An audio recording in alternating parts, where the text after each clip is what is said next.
Thawe Chhapra root पर express train से कटकर एक इंटर छात्र की दर्दनाक मौत हो गई। मृतक की शिनाख्त कोयनी गांव निवासी सोनू कुमार के रूप में हुई है।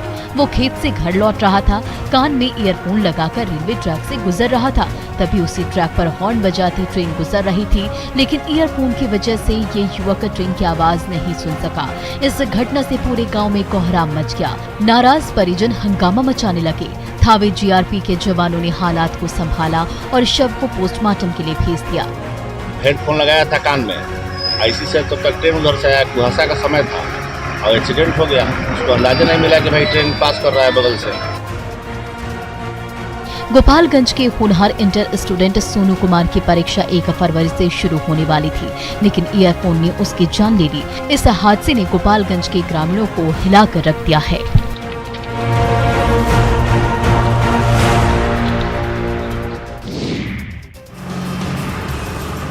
घोघरडीहा बाजार में 6 साल बाद फिर से ट्रेन की छुक छुक सुनाई देगी, क्योंकि रेलवे की पहल पर झंझारपुर घोघरडीहा रूट पर बड़ी रेल लाइन का निर्माण पूरा हो चुका है, जबकि घोघरडीहा रेलवे स्टेशन का कंस्ट्रक्शन अंतिम चरण में है।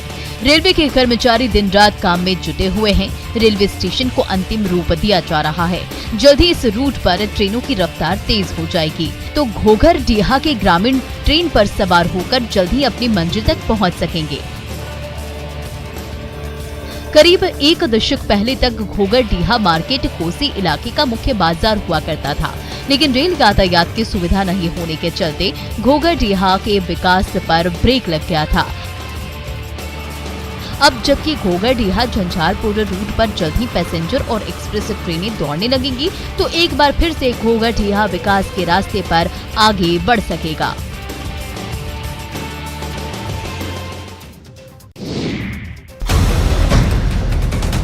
गांवा के घने जंगल में चल रहे अवैध शराब भट्टों पर वन और उत्पाद महकमे ने कहर बरपाया। गाड़ी सांख और डुमल झारा के जंगलों में तलाशी ली और वहां चल रहे 5 अवैध शराब भट्टियों को तहस नहस कर दिया, जबकि कई क्विंटल तैयार और रॉ मटेरियल मिट्टी में मिला दी गई। मौके से 2 तस्करों को भी पकड़ा गया। झारखंड और बिहार के सीमावर्ती इलाके में चल रहे इन भट्टों में बनने वाली शराब बिहार में खपाई जाती थी। वन विभाग की कड़ी कार्रवाई से शराब माफिया में हड़कंप मचा हुआ है। शराब भट्टी स्थल से लकड़ी काटते हुए और शराब बनाते हुए इन लोगों को 2 आदमी को हम लोगों ने गिरफ्तार किया गया है। गिरिडीह के जंगल में सालों से ये अवैध भट्टे चल रहे थे। जब गुप्त सूचना पर वन और उत्पाद महकमे के अधिकारियों और कर्मचारियों ने उन जंगलों में दबिश दी, तो कई शराब कारोबार भाग निकले, जबकि 2 पकड़े भी गए, जिनसे पूछताछ के जरिए पूरे रैकेट के खिलाफ कड़ी कार्रवाई की तैयारी चल रही है।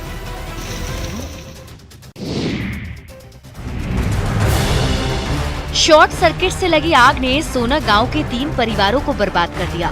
देखते ही देखते एक के बाद एक 3 घर आग में धू-धू कर जलने लगे। तीनों घरों में रखा कीमती सामान जलकर राख हो गया। घर के फर्नीचर जल गए, अनाज जलकर बर्बाद हो गए, कई मवेशी भी जल गए। बर्बादी की आग ने तीनों परिवारों को सड़क पर लाकर खड़ा किया। पीड़ित परिजनों ने सुपौल के आला अधिकारियों से मदद की गुहार लगाई है। तीनों घर मिला के 3-4 लाख रुपया का जो नुकसान हुआ है, और मुखिया सरपंच को कहा गया, वो सब आया हुआ है, सबके समक्ष में सामने में है ये चीज। अगलगी ने सोना गांव के 3 परिवारों को दाने दाने का मोहताज बना दिया। अब ना तो सिर छिपाने के लिए छत बची और ना पेट भरने के लिए अन्न का दाना। तीनों परिवार हर तरफ से मदद की आस देख रहे हैं, लेकिन जनप्रतिनिधियों से लेकर अफसरों तक से सिवाय आश्वासन के और कुछ भी हाथ नहीं लग सका।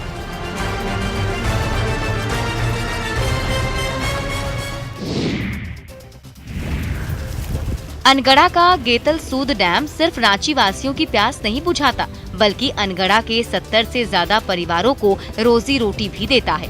दरअसल महेशपुर के मछुआरे परिवार गेतल सूद डैम के पानी में पैन कल्चर और केज कल्चर के जरिए मछली पालते हैं और उसे मार्केट में बेचकर अपना पेट भरते हैं। केज तकनीक के जरिए मछलियों का उत्पादन बड़े पैमाने पर होता है और अनगढ़ा के मछुआरे मालामाल हो जाते हैं।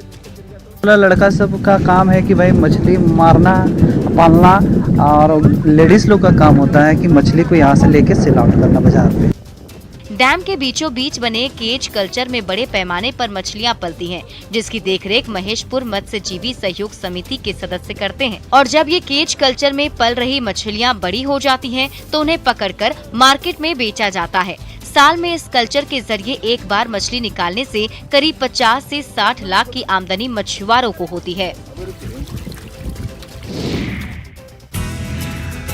टिहरी नगर परिषद की ओर से 56 लाख की लागत से तैयार महात्मा बुद्ध लाइब्रेरी पुस्तक प्रेमियों के लिए वरदान साबित हो रहा है, जहां देश और दुनिया भर की हजारों दुर्लभ पुस्तकों का खजाना भरा हुआ है।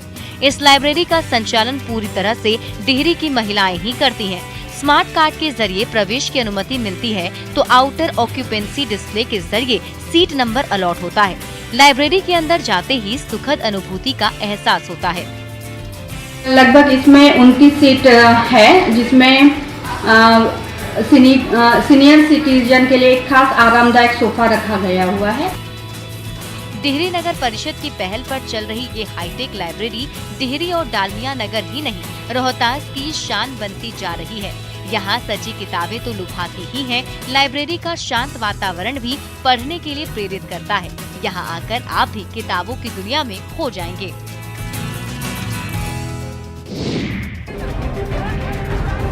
झारखंड भाषा संघर्ष समिति की ओर से हेमंत सरकार की भाषा नीति के खिलाफ धनबाद से बोकारो के बीच 40 किलोमीटर लंबी मानव श्रृंखला बनाई गई, जिसमें बड़ी संख्या में बोकारो और धनबाद के ग्रामीण शामिल हुए।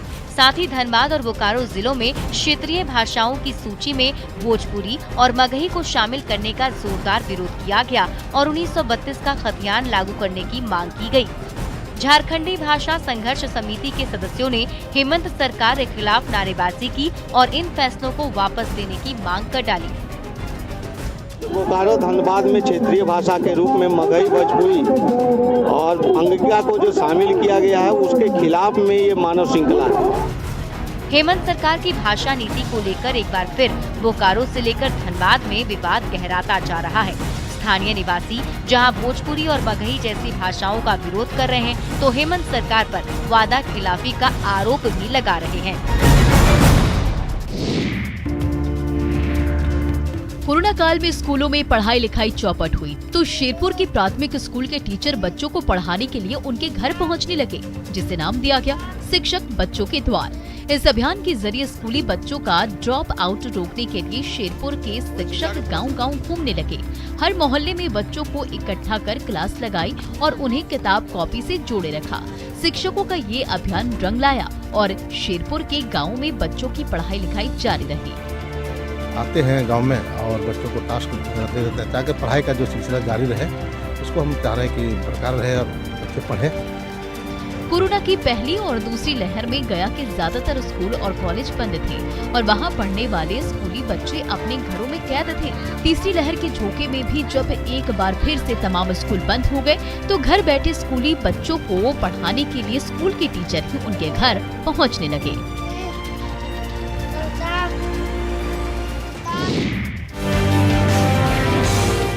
समस्तीपुर के मोरवा में पकड़वा ब्याह का सनसनीखेज मामला सामने आया है, जहां एक युवक की शादी जबरन एक युवती से करा दी गई।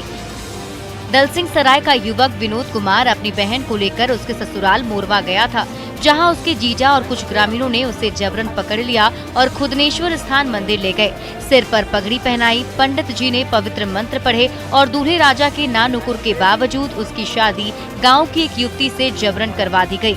सोशल मीडिया में वायरल इस वीडियो में चारों ओर भीड़ से घिरा ये युवक बार बार मना कर रहा है, लेकिन उग्र ग्रामीण उसके सिर पर जबरन पगड़ी पहनाते नजर आ रहे हैं। जब भीड़ के आगे एक नहीं चली, तो युवक ने भारी मन से दूल्हे के कपड़े पहने, सिर पर पाग सजाई और नई नवेली दुल्हन के गले में वरमाला डाल दी।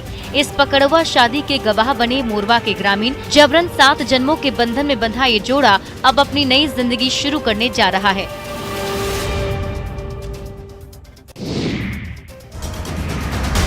दरभंगा के लहरिया सराय की सड़क से गुजर रही तेज रफ्तार स्कॉर्पियो गाड़ी देखते ही देखते राय साहब तालाब में समा गई। तालाब के किनारे खड़े ग्रामीण अपनी आंखों से सब कुछ देखते रहे और ये गाड़ी तालाब के पानी में समा गई। गनीमत ये रही कि हादसे के दौरान उस गाड़ी में कोई यात्री सवार नहीं था, वरना उसकी जान भी जा सकती थी। ये गाड़ी कई घंटे से तालाब किनारे खड़ी थी। इसी बीच अचानक ये गाड़ी खिसकते हुए खुद ब खुद तालाब के पानी में डूबने लगी तो ग्रामीणों की नजर पड़ी। तब तक गाड़ी का आधा से ज्यादा हिस्सा पानी में समा चुका था। तालाब में गाड़ी डूबता देख स्थानीय ग्रामीणों ने हो हल्ला मचाया। तब तक पूरी की पूरी गाड़ी ही पानी में समा चुकी थी। कुछ देर बाद प्रशासन की टीम मौके पर पहुंची और क्रेन की मदद से गाड़ी को तालाब से बाहर निकाला गया। गाड़ी तालाब में कैसे डूबी इसका पता अब तक नहीं चल सका है। लहरियासराय पुलिस इस गाड़ी के मालिक का पता लगा रही है। गोपालगंज के बैकुंठपुर में स्मार्टफोन की सबसे बड़ी चोरी की वारदात ने सनसनी मचा दी है। रात के अंधेरे में कार पर सवार होकर चोरों का शातिर गैंग हरदिया मोड़ पहुंचा। टकाटक मोबाइल शॉप का शटर काट कर अंदर घुसा और दुकान से एक एक कीमती स्मार्टफोन उड़ा लिया। ये पूरी वारदात दुकान में लगे सीसीटीवी कैमरे में कैद हो गई, जिसमें चोरों को बोरे के अंदर mobile phone, laptop, bluetooth speaker, pen drive, LCD, data cable, charger और प्रिंटर समेत कई कीमती सामान भरते देखा गया। बैकुंठपुर के मोबाइल शॉप में हुई चोरी की इस घटना से हड़कंप मच गया है। पीड़ित दुकानदार ने गोपालगंज थाने में एफआईआर दर्ज करवा दी है। वहीं मोबाइल चोरी की सीसीटीवी तस्वीरें देखकर हर कोई कांप रहा है। तो गोपालगंज के दहशतजदा दुकानदारों ने पुलिस पर रात्रि गश्ती में लापरवाही का आरोप लगाया है।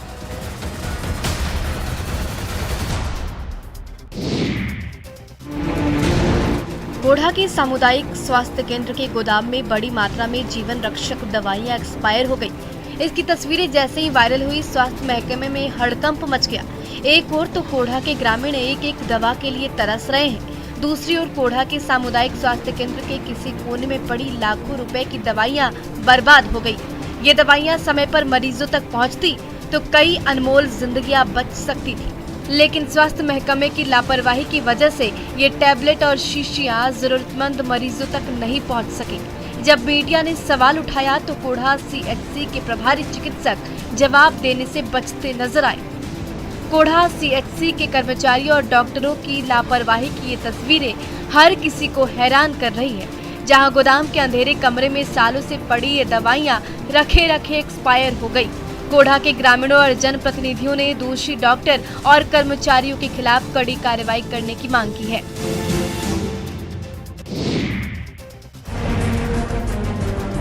के होनहार खिलाड़ियों से गुलजार रहा करता था, लेकिन देखरेख में लापरवाही के चलते आज ये विशाल काय स्टेडियम बदहाल हो चुका है।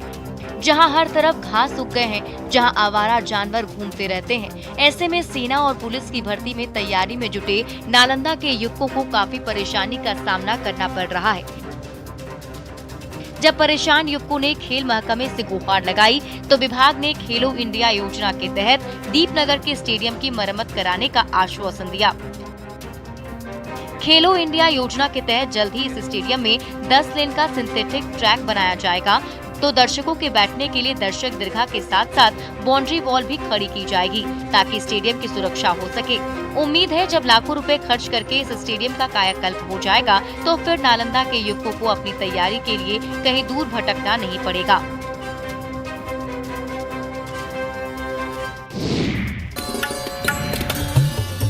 सिवान के मूर्तिकार इन दिनों विद्या की देवी मां सरस्वती की मूर्तियों को रंग रूप देने में जुटे हुए हैं। नौतन बाजार के कलाकारों ने वीणा वादनी के ढेर सारी मूर्तियां बना रखी हैं, लेकिन कोरोना की मार ऐसी पड़ी कि इस मूर्तियों का खरीदार नहीं मिल रहा है। कभी कभार इक्का दुक्का ग्राहक आ रहे हैं तो उनका बजट काफी कम होता है, जबकि सरस्वती पूजा की घड़ी नजदीक आ गई है, फिर भी मूर्तियों की दुकानें इन रंग बिरंगी मूर्तियों से भरी पड़ी है।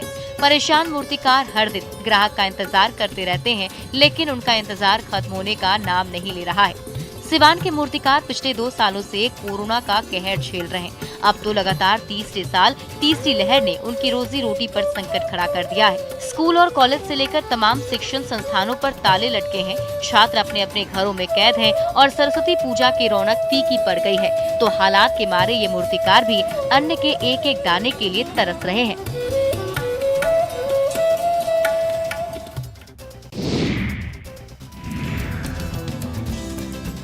गंगा समर्ग अभियान के कार्यकर्ताओं ने काढ़ा गोला के गंगा घाट की साफ सफाई की।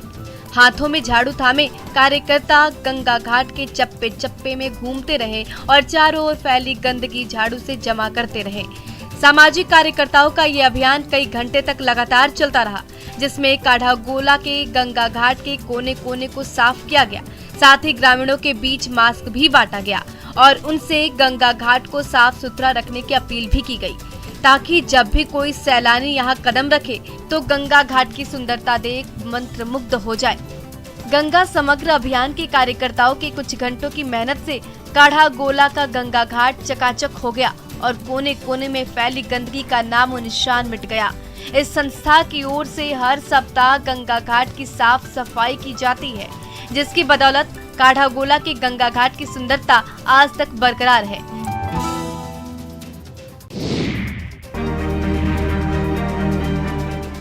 बिहार में कड़ाके की ठंड पड़ रही है। प्रदेश के कई इलाके सर्दी और शीतलहर की चपेट में हैं, जिससे जनजीवन प्रभावित हो रहा है। मौसम विभाग ने अगले 2-3 दिनों तक शीतलहर का प्रकोप जारी रहने की बात कही है। ऐसे में 2 दिनों की राहत के बाद समस्तीपुर में भी सर्द मौसम ने लोगों को परेशान कर रखा है। शहर का पारा तेजी से लुढ़क गया है, जिससे लोग घरों में ही दुबके हुए हैं। कनकनी बहुत है। अच्छा, अलाव की व्यवस्था नहीं। लोग सर्द मौसम से परेशान हैं, साथ ही अलाव की व्यवस्था नहीं होने से भी इनकी परेशानी ज्यादा बढ़ गई है। समस्तीपुर के हरपुर इथौल रुदौली चौक पर जहां सुबह से ही भीड़ भाड़ हुआ करता था, लेकिन यहां भी इक्के दुक्के लोग ही दिखाई पड़ रहे हैं। घने कोहरे के चलते सड़कें वीरान पड़ी हुई हैं।